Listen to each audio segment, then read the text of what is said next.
So Kash Patel was before the Senate Judiciary Committee today, ahead of his hopeful confirmation as the director of the FBI. And as expected, the Democrats threw all the usual trash at him.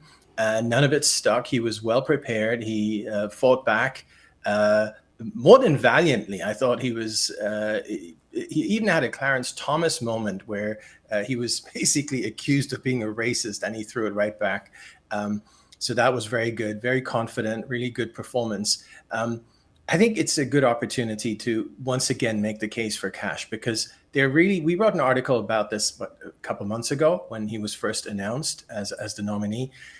There really isn't a more perfect person for this job for so many reasons. And I tweeted out the other day that we'll go through the various reasons, but if for nothing else, the fact that the FBI illegally spied on Kash. I mean, couldn't think of a more perfect person to fix that agency, given what they did to him.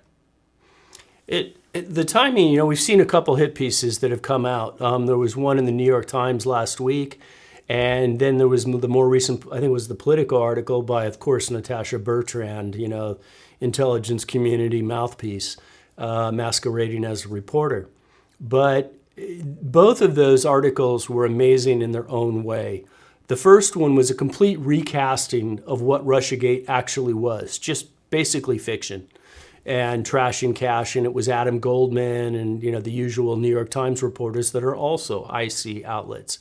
But in some respects, even the Politico article was almost kind of worse on the face of it, because the thing that they were putting forth, that the CIA opened up an investigation into Kash, it was the CIA opened up an investigation into Kash over nothing, over unfounded allegations, the fact that the entire Russiagate was a fraud. I think sometimes it's easier for people to get caught up in the granular details and try and remember, well, did he or did he not do that? And some of that may be by intent. But just step back to the larger picture that the entire Russiagate affair was an absolute fraud. And the fact that the IC was actively targeting him, knowing in that moment that it was a fraud. Remember, it was John Brennan pushing all of the information into the FBI. John Brennan, the day, either the same day or the next morning after he met with Obama to disclose the Clinton plan, he sets up a task force. So the CIA knew that what Kash Patel was talking about was accurate, and that was the problem. That's what they were upset about. And they turn around and they try to open it's a criminal referral. Ultimately, I think it didn't go anywhere. Its intent probably wasn't really to open up the investigation, more so to muddy him, that information could trickle out there and kind of dirty him up, which is a constant trick. But the very fact that they went to that, I was almost shocked. I'm curious what you think. I was almost shocked that they put it out, because it's the perfect excuse, once you read between the lines, as to exactly why Kash needs to be in place. It is. And the fact that John Ratcliffe has already been confirmed as CIA director is another reason why Kash needs to be FBI director. But this is a not just once in a generation, this is a once in a lifetime opportunity to finally fix these agencies and institutions. Having those two guys do it in tandem. If you just had one, if the CIA still had, one of their, Haspel or, one of these, one of their usual IC flunkies in there, Kash Patel would not be nearly as effective as FBI director, because he'd have his hands tied in various ways. But having both of them is so incredibly important. So why don't we just kind of go through it chronologically in terms of what they did to him and what happened, and that from that we can deduce why he's so perfect for the job. So back in 2016, as you say, there was the Russiagate hoax. And the whole thing, as you mentioned, was fabricated. This is the thing, where people do get lost in the weeds. And, I count myself in that category for sure, where, you get into some esoteric issue about the Carter Page FISA or about this or that or the other. And then, at some point you just have to kind of zoom out and remind yourself that, yes, all of these are very interesting things to look at and very interesting things to write about and so on. But the overall message, the overall point is that it was all made up. It was entirely made up. By tying us up with these 10, 12 different issues you were looking at, Halper and whatever, all these and Downer, and there's so much going on. Yeah, all interesting, but it was all made up.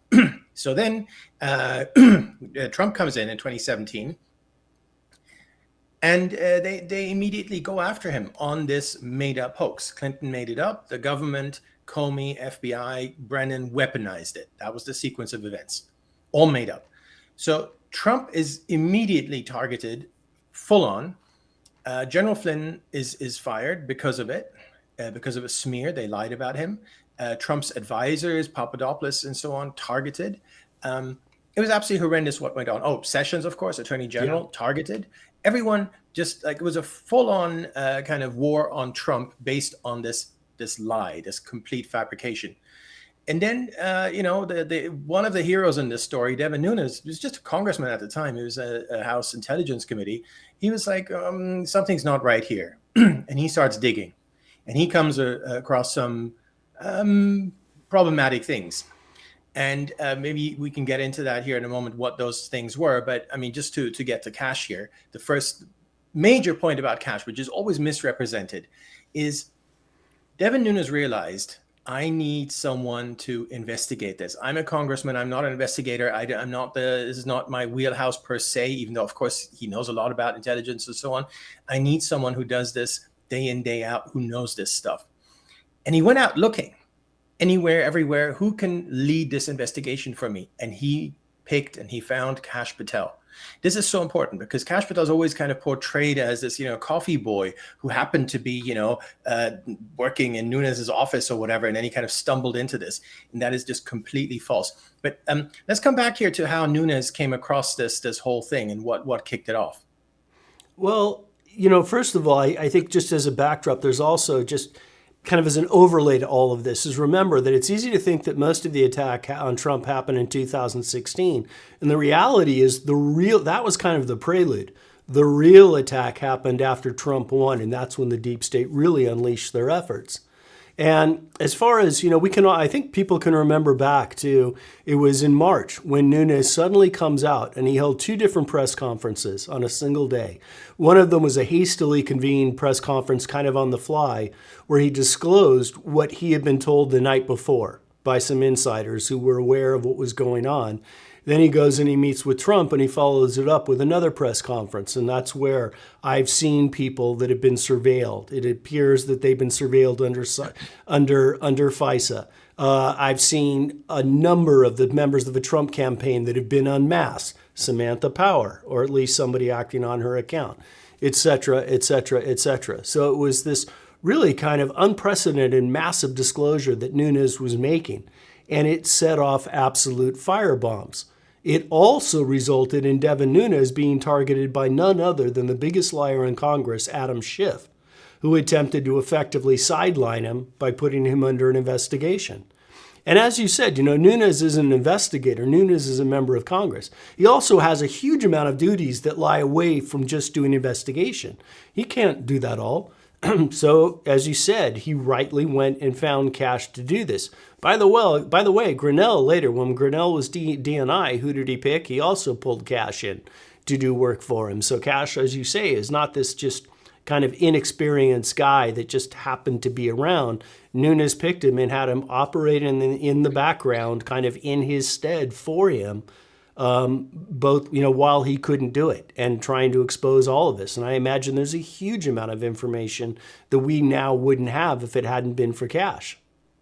Oh, undoubtedly. And so he was the principal author of what became known as the Nunes Memo, which came out in February of 2018. So it took them about a year from when Nunes was first alerted to these issues to having the memo.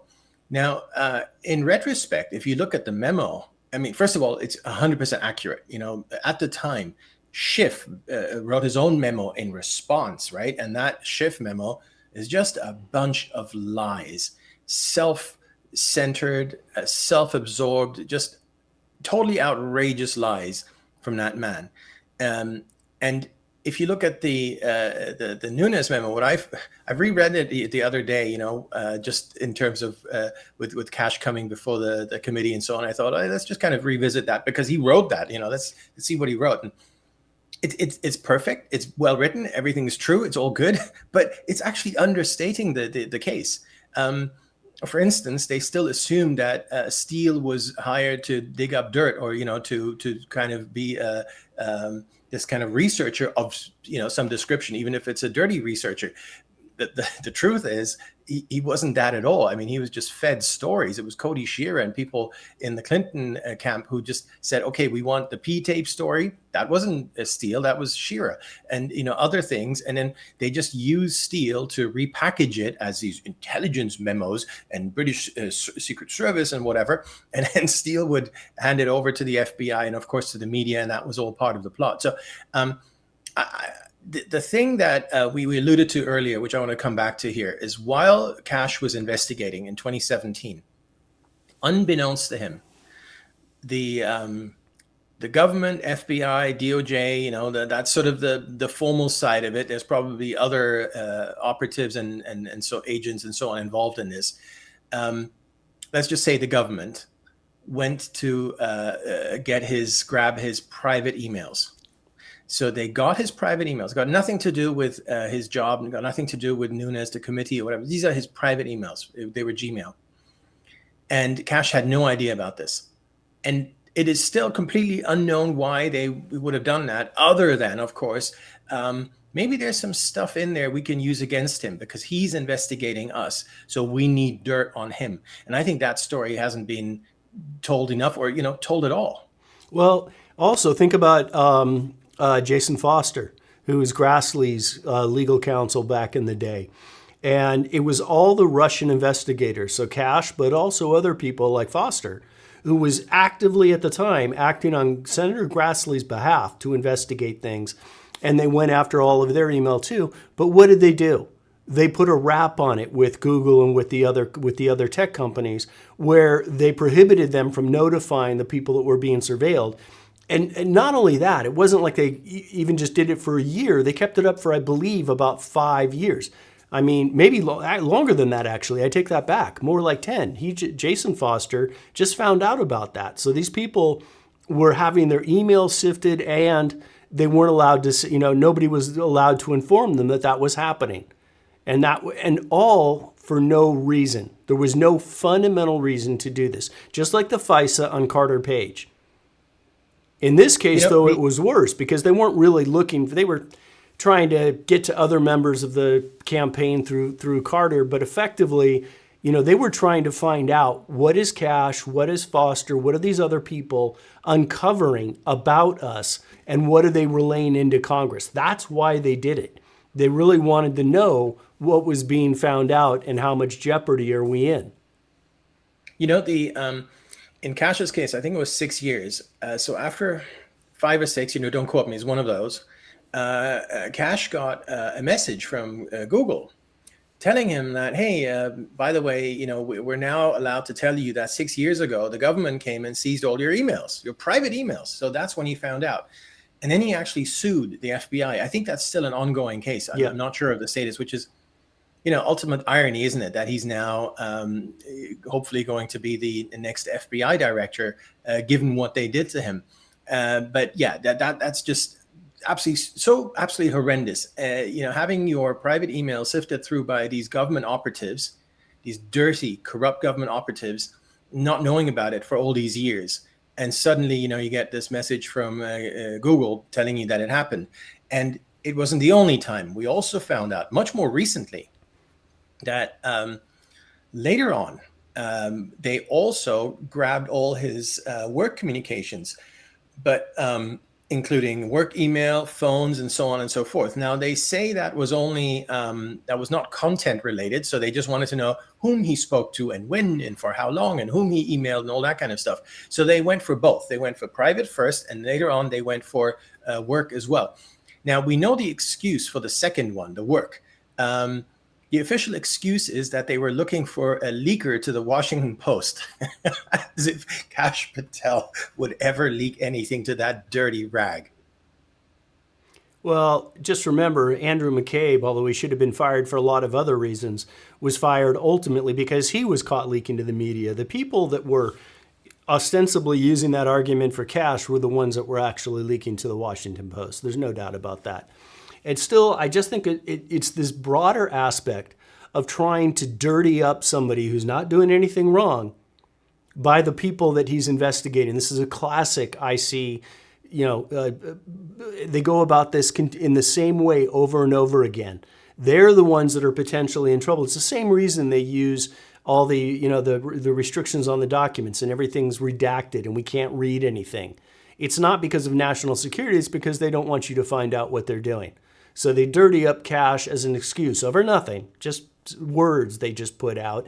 And then they use that as an excuse to go after all of his Gmail and then do to and from queries to see who he's sending things to and receiving things from. All of it is only related to their concern about being uncovered. It's got nothing to do with anything that Kash might have been doing that was wrong. And that's a tactic that we've seen played over and over and over again. That alone just tells you that we've got a fundamental problem at the FBI, at the CIA, at all of our intelligence, different agencies. And we got to do something about it. And, getting back to the start of it, Kash is the right guy. He's been in the thick of it. He knew things, when you and I began to do our work uncovering things, he'd already been doing that for some time. Perfect guy to be in there and to, I think, knowing where the bodies are buried. Absolutely. It's the experience, the knowledge, but it's also, I'd say if we give that a label, what we just talked about here, it's the visceral thing, the emotional thing, which sometimes can be quite useful. If you were the victim of these agencies, you have an extra reason to clean things up. Can you imagine someone telling you that, oh, by the way, all your emails, we read them all your private stuff, all your family stuff, your girlfriend's wife, whatever. I have no idea. I mean, everyone has their, private lives and private emails and private communications. Can you imagine? Suddenly you get this message from Google telling you that, oh, yep, the government got all your stuff all these years ago. And yeah, sorry, we had to give it to them. It's very visceral. It must be so horrific for that person, what you feel in that moment and the anger you feel and so on. And I have to say his reaction throughout has been exemplary. He didn't get angry. He sued as a lawsuit, as we mentioned. He hasn't made a big issue out of it. I think he saved his anger for reform. And certainly that came out today in his hearing, where he's singularly focused on, we got to fix it. We got to fix it. It can't happen again. Like, we can't turn the clock back. You're not going to, undo the spying on me and illegal obtaining all my information and so on. We're not going to undo that, but we're going to make sure it doesn't happen to anyone else. We're not going to make sure that we clean this up. And I do think there is something to be said for someone to have been through that process, to have been the victim of all that, to be able to do that. And by the way, I don't want to kind of digress too far here, but the same applies, of course, to Tulsi Gabbard, whom they put on a no-fly list. Yeah, I would suspect that for Kash, when he was notified, he probably just went, yeah, of course, I'm sure I was. But that doesn't change that kind of visceral approach about, that I knew they were doing this. Ratcliffe is another one he wasn't, as far as I know, he wasn't violated in the same way, but he was in there when the intelligence community was actively lying about COVID. And he was fighting with them, literally trying to get things out, information out, against the rest of the intelligence community. And that's a tough battle. So he knew firsthand what that looked like as well. And it seems like we've seen a lot of people, maybe not in our circle, but I'm speaking more broadly, where there's been, I don't know, I've seen repeatedly kind of an attitude of sort of almost let bygones be bygones, we should move forward. And that's, first of all, we obviously vehemently disagree with that. We've been trying to make that point repeatedly. But it's easy to do when you're kind of outside of it. Let's just all be friends. Let's try and clean things up and, let's just move past. Other people have much, darker motives. They don't want to be exposed. But that's why it's important, like you were just saying, to have somebody like Kash who went through that, who's like, I know what this mess looks like. I know how the soup is made. We can't just move past it. If we do, nothing's going to be fixed, and we're going to find ourselves in exactly the same position that we were before. The problem is the culture at the FBI, it's not the people at the top. Yes, it is the people at the top, but it's polluted all the way through. It's not just that you get rid of the seventh floor and everything's hunky-dory. It's pervasive throughout the entire institution. And that goes for the entire intelligence community. One little side effect of this, having been spied on not just once but twice, both your work and your private stuff. And by the way, Carter Page as well, whom they spied on for an entire year. In Carter Page's case, they didn't only do all the emails, all the calls, everything, work, private, everything. They also went to his home. They turned his home upside down while he was traveling somewhere. One thing we can take away from these instances, even though it's sort of, I'm kind of smiling here, but it's that these people are super squeaky clean. I mean, they've been vetted every single way. I mean, okay, President Trump is the most scrutinized person in the history of the world. I mean, no one comes even close in terms of second place. But these guys are kind of pretty high up there on the list in terms of, they've been dirt digging on this guy for such a long time and never found a thing. I mean, the worst thing, what was it? One of the senators came up with, there was a photo of you and Laura Luber. Seriously thought that was somehow noteworthy. And Kash, of course, responded perfectly well, which is like, well, it was a book signing. And when you were at a book signing, you take photos with all the people there.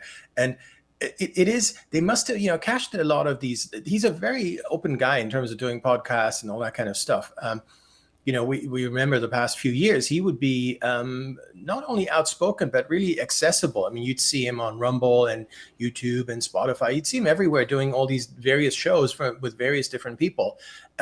And I bet you they've been going through that, not only Democrats, but also the media. They've been going through all those podcasts to find anything, possible that they could say that was bad in terms of what he said on those shows. And if you do like a couple of shows a day, and if you do that for a few years, you're just going to say things, but they didn't find anything, which is amazing, but it's fantastic as well. I know the New York Times did it because when they did their smear piece, the one you mentioned earlier, the Goldman smear piece, that guy, he also tried to he did smear us in terms of identifying Igor Danchenko. Same modus operandi, obviously, with Kash. It's on a whole different level. So you could see in that article that they went through all his podcasts, everything he had done over the past few years. And the worst thing they found is he had speculated on some show whether they were instigators in January 6th. Or, don't quote me, it was something to that effect. It was whether the FBI had people embedded. Yep. Exactly. That's the worst they found. So that in and of itself, again, is amazing. I mean, anyone should try going on a couple of shows every day for like 2 or 3 years and not say something, that can be twisted against you. Well, especially later. With a guy like Kash, like they're egging him on, right? They always, the podcast that he's on, they want to get kind of that fiery element. So it's a conducive environment to saying something that you shouldn't. And they still haven't really found anything other than, basically what's the truth, that the FBI is corrupt. So it is a powerful testament to everything. One of the we should mention, we hosted a show on the same network as Kash for a few years. So we had that sort of insight, and it was exactly how I just described it. He's a very, very open, very genuine kind of guy. He'll just say what it is. He'll be completely open about it. He's not like this politician who has this filter and where the brain constantly works out like, I'm not supposed to say that, or how does this sound, or whatever. No, he'll just speak very freely and openly. But did you also notice he always knew where the border was? Because, of course, he had come across a bunch of things that he wasn't allowed to talk about. And he never even came close to that fence. He just, that was like, he knew where what he could talk about and what he couldn't. And it was never an issue. And you're absolutely right. He was, on many shows, he was pushed. Kash, you could tell us what's in the redactions or what happened with COVID origins on this, or you were the second in command at DNI. You can tell, and he never even. It wasn't even an issue at all. He just doesn't do that. Well, I can take that a step further with just a real short story. Is I was, as part of having these sister shows, I was able to spend the day with Kash and with Grinnell. And I pushed Kash privately. We're not doing a show. We're just, at offices together for the day, lunch, etc. And he was very, very careful about what he could or could not say. It wasn't that he was closed, but he was just very cognizant, as you said, as to what that line was. And when you just have to say, I'm sorry, I can't talk about that. Even if he felt it was, wasn't in the gray area yet, but was approaching it, and he would kind of draw that line without feeling like he wasn't willing to be open. So, for that data point, so I saw that in action in private. Yeah, which that's a fantastic anecdote there, because it just goes to show that it's the full spectrum. He knows where the boundary is, and fully cognizant of it at all times in any setting. So fantastic guy, the right choice. It has to be him. If there is ever going to be this intelligence community stuff has been going on for 50, 60. I mean, in a way, you can go back to Edgar Hoover. When did he start? In like 1929 or something. It's like 100 years in terms of the modus operandi of him, having dirt on everyone and then just kind of pulling everyone's strings in terms of being the puppet master. And if anyone goes out of bounds, he's like, hey, I know this and I know that. I mean, it was crude to begin with, but he started it. And so I'd say it's probably been there for 100 years, and it's gotten worse and worse. And it just got completely out of hand during Trump's first term. I mean, I never thought I'd see anything like it in terms of the abuses. And I have to say, at some point, I kind of just gave up almost, where I just thought these guys are never going to be reined in. They've established this fiefdom, which is actually more of an empire of intelligence community. And if anyone ever threatens them or threatens their power base, they're going to do exactly what we just described. They're going to go after them.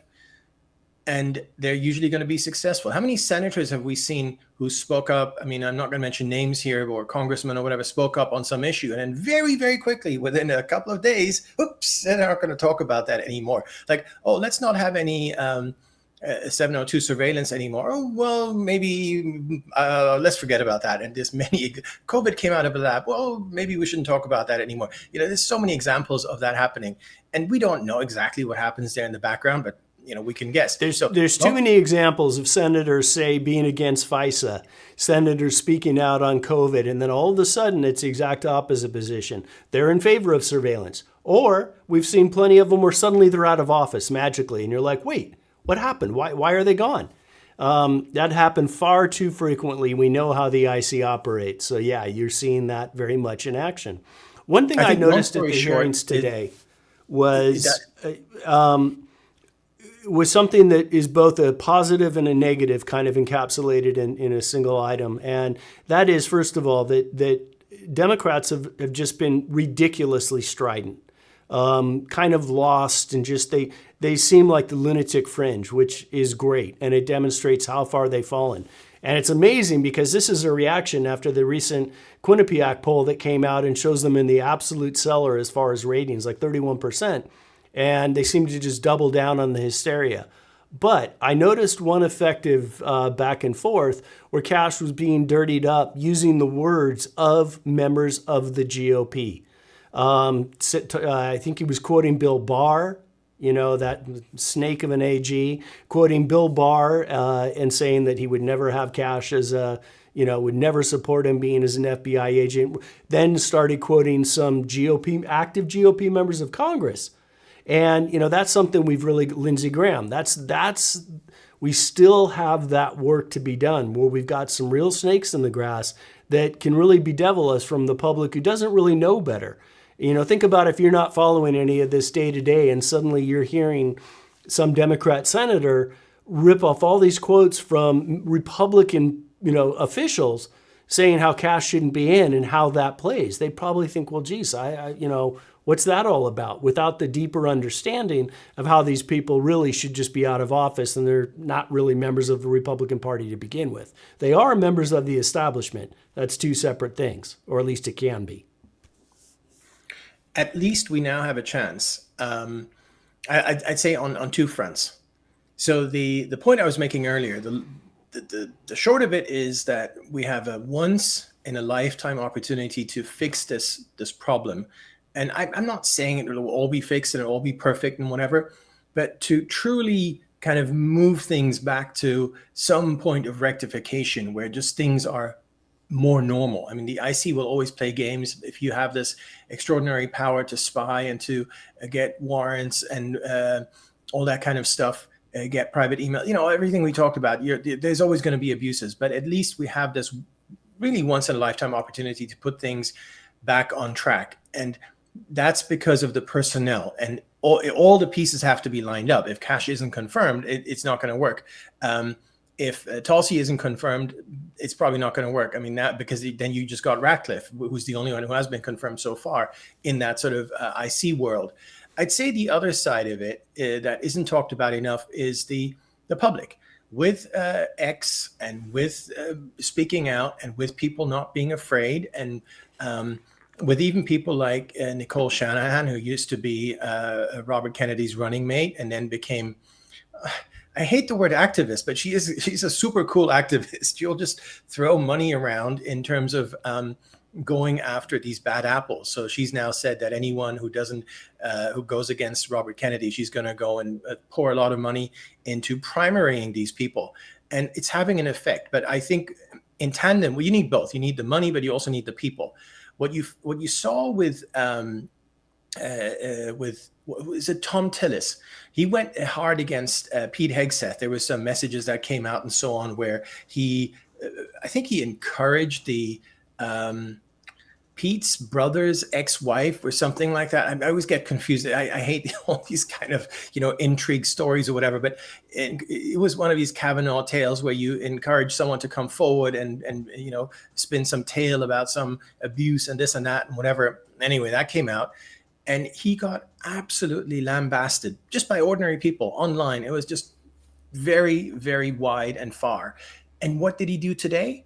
He was the biggest Kash Patel fan in the building, supposedly, but it doesn't matter. It doesn't matter why he, made that, why he kind of shifted. The good news is that he did. And so I think pressure can be brought to bear from the public, from people like Nicole Shanahan. There's been a real shift. There's been actually a monumental shift in that where the power of free speech is being brought to bear upon these people. Lindsay hasn't felt it yet, and I hope he does. But I think my guess is he'll always, at the end of the day, he'll always vote the way that he doesn't get into that kind of trouble.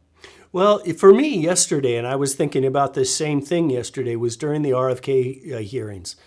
You had all these people attacking RFK and essentially trying to get him to promise that he wouldn't go after Big Pharma.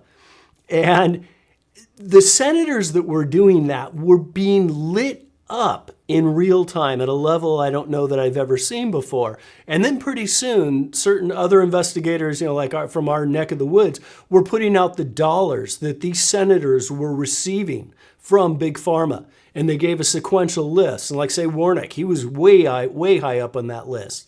Elizabeth Warren, she wasn't as high as the others, but it was still like $800,000. But Ralph Warnock was a 1.8 million, I think. And that stuff went wide. And for the first time, that information's been out there before, but it's never had the ability to attach. And for the first time, kind of with this new world that we're in with X and with Trump, people kind of waking up and starting to realize that there is a fundamental corruption problem. The amount of pushback and response from that, including Nicole Shanahan, who sent a tweet basically saying, directed at Warnock, I supported you. I can't believe that I did. I'm going after you now as a result of this. And I have to think these people are legitimately frightened at this point and frankly just don't know what to do because all the old rules are just tossed out the window. They don't apply anymore. It's a new world. It's a new level of information flow and they don't know how to respond to it and they can't do anything to stop it. So it's kind of a hallmark of democracy if you kind of think about what's transpiring right now. The public is suddenly involved, making their voice heard, and they're being effective in doing it. We're seeing a meeting of the minds between the money and the grassroots, which has Yeah. probably never ever happened Never before. had. It was always grassroots against the money, and now we're seeing those two come together. It won't last forever, but let's make the most of it while it is going on. I mean, the 1.8 million for Warner, that's small change to Nicole Shanahan. So that's why they're scared. Look at what Elon did in terms of the election, where $1 million a day to people to sign the pledge in Pennsylvania, and all these schemes that he and so on that he had. It wasn't really schemes; it was just like little competitions and things that he did, which just to raise awareness of the election and the importance of it and the importance for voting for Trump.